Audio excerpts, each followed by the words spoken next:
Good morning, and welcome to Hobby Evolution, episode number 27. Today, we're going to discuss buying collections on Craigslist and Facebook Marketplace. Um, no mail yesterday, did not receive any items. However, I did win another memorabilia auction from eBay. I showed this off on Twitter last night. It is a pair of game used cleats worn by the National League MVP for the Chicago Cubs in 1952, Hank Sauer. So that was a pretty unique pickup. Was able to get a nice deal at auction on eBay for this item. Came from the Paul Hill collection. If you're familiar with game used memorabilia, he is one of the pioneers in collecting game used memorabilia dating back to the 1940s. So it was a pretty cool find to pick up this item. So looking forward to receiving that. Hopefully, it won't take 2 weeks like the game used bats did recently. So no cards arrived in the mail yesterday. Today is Thursday, so I am going to make a run to Walmart to see if any cards are stocked this week. I'll just make a quick trip over there. Won't waste my time. Too much time looking for cards this week. What I wanted to talk about today is buying collections on Craigslist and Facebook Marketplace. I did pen a column about this topic. You can find it at 1millioncubs.com. Visit the July 2020 page on the blog.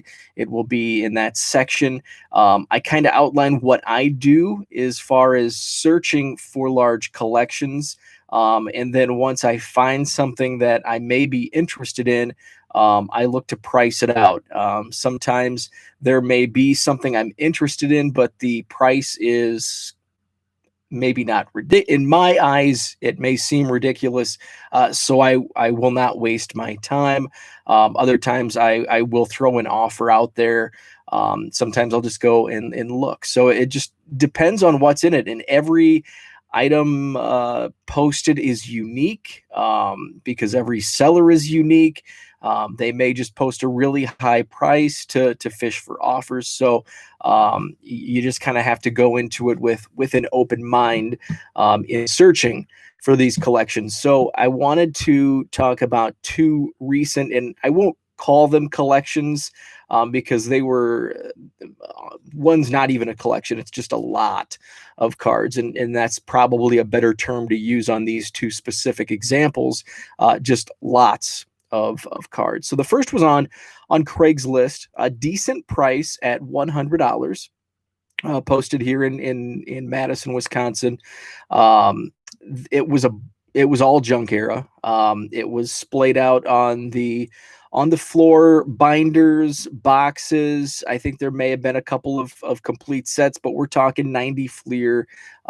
So very minimal in worth. And how I look, and I detail this in my article, how I look at collections is I want to reach that price point I put in rather quickly.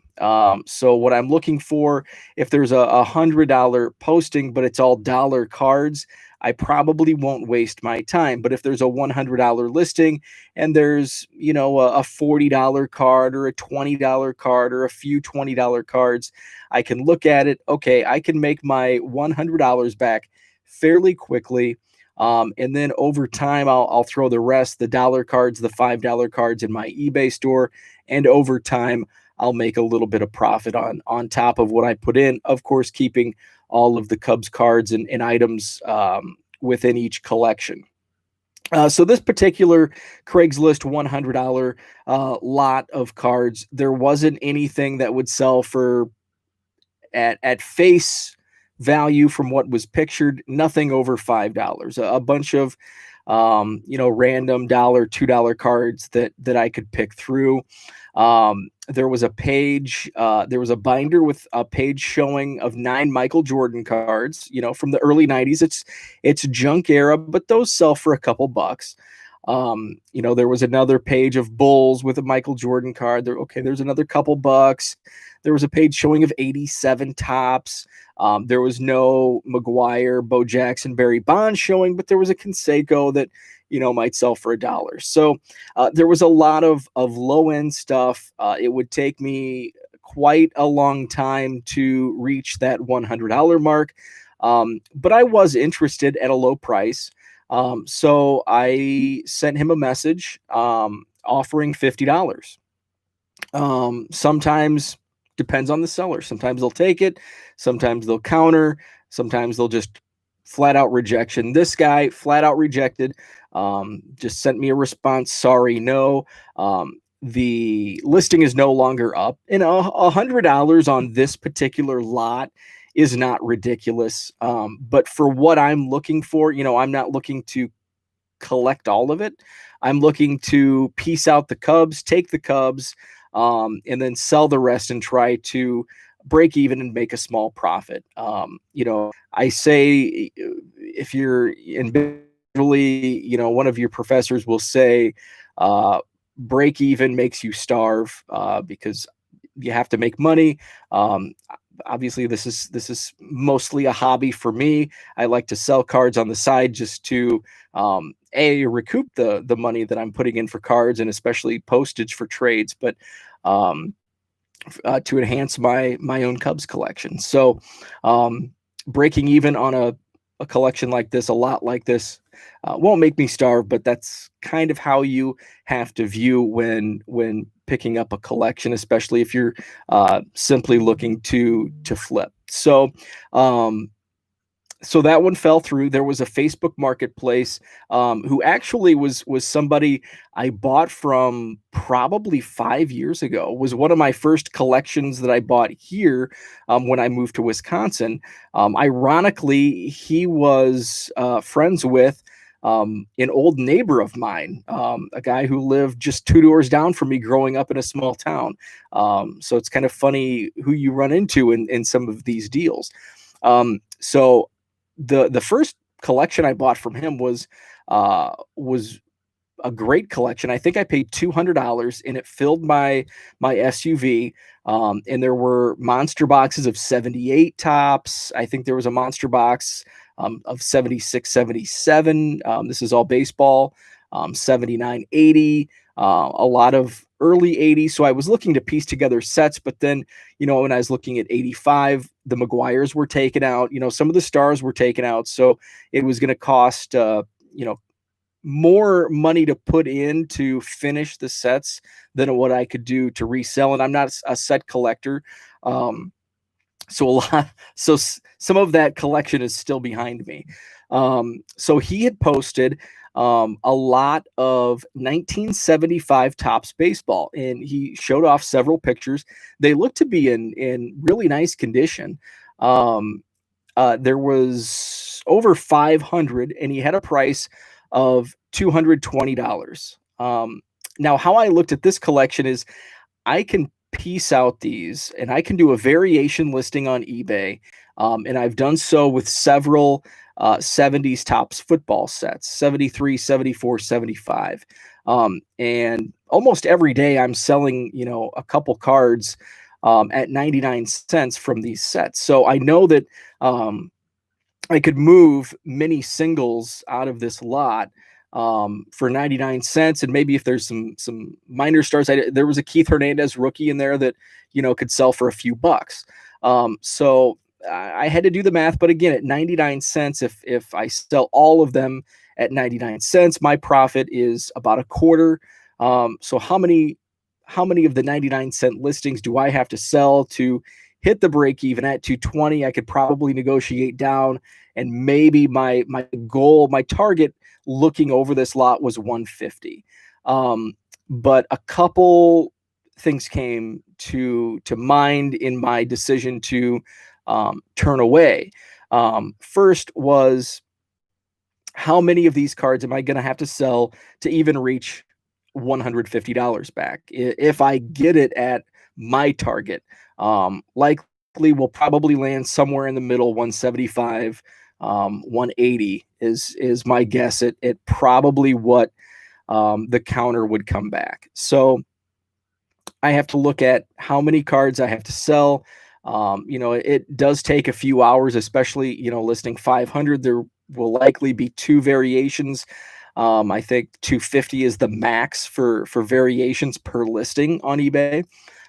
So I would have to piece out. I'd have to sort them.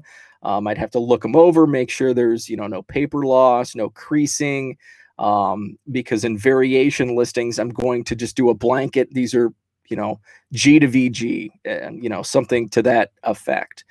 So it's going to take me some time to list the 500-ish cards.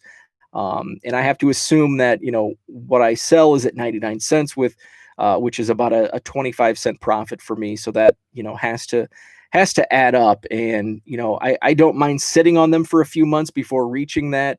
It's not like $1,000 purchase or a large purchase. It's just $150, $200, so I can sit on that for a while. But do I want to?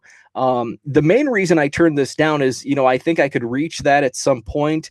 There may be a couple I'm not going to say diamonds in the rough, because, the Keith Hernandez, a few bucks. There may be a couple cards in there that could go for a couple bucks. So the main reason I turned away was the time involved. I've been running behind on trades, on my eBay sales, that at this point I'm not ready to continue scaling up on that type of scale. I still have a lot of cards behind me to list in my eBay store, so I have plenty of unlisted inventory that I didn't feel this was worth putting the time and the money into something that will get to break even in a few months, where I can list 500 cards behind me. They've been bought and paid for a long time ago, and that's just the cherry on the top, and that's extra money to find a better collection excuse me, in the near future. So those are some of the thoughts that are going through my head. And when I'm looking for collections, when I'm pricing them out, it goes beyond just finding something. Okay, can I skim the cream off the top and make my $100 back quickly, or am I going to have to take a lot of time and piece it out? Well, instead of dropping $100, $200 on more inventory, I have plenty of inventory I can list, and not have an additional cost go into the eBay store and my profits and losses, if you will. So that's all I had for today. And you can again find the article. I outline my strategies in finding these collections. Go to 1millioncubs.com. Go to the blog link at the top. July 2020 is when that was published. And it's just about buying collections and how I look at it. A lot of what I said today, but also share some tips in that article as well. So that may help you out. And everybody's different. Everybody has a different strategy in going about this. So it's just see it as a guide that may give you a tip or two for the next collection you seek and potentially buy. That's all for today. Don't know if I'm expecting any mail today. I think all of my eBay purchases have been received outside of what I purchased last night. So it'll be a few days before those arrive, and hopefully I can get some trades. I do have that large flat rate box, still need to get that counted. I was working on some more sorting for trades that I'm behind on last night, as well as finishing off some of the eBay sales from this week. So that eBay store link also on my website as well, 1millioncubs.com. Just click on eBay store at the top of the page. Got a lot of 99-cent free auction listings, a lot of cheap stuff. I have a lot of prospects, a lot of rookies So guys, I sold a couple Ian Anderson cards last night. Thought about adding him to my fantasy league yesterday before his start because I'm short on starting pitchers this week. But I'm always leery of adding rookie pitchers because I didn't look into how much he was stretched out. Is he only going to pitch 3-4 innings? What type of limits is he on? Rookie pitchers typically don't go long in games, so you're limited on strikeout potential and maybe higher ERA. So did not pull the trigger. He went 6 innings, and I think he had 6 strikeouts. So a nice start by Ian Anderson. So you can find some of those cards, those types of cards, in my eBay store, guys, who are coming up. A lot of players have made their MLB debuts in this shortened 2020 season. So check that out, 1millioncubs.com. There's an eBay store link at the top of the page. As always, have a great day, and back tomorrow. I think I have a topic for tomorrow. Buy or sell. Buy or sell is tomorrow's topic, and I'll give you more details on that particular topic on tomorrow's episode of Hobby Evolution. Have a great Wednesday.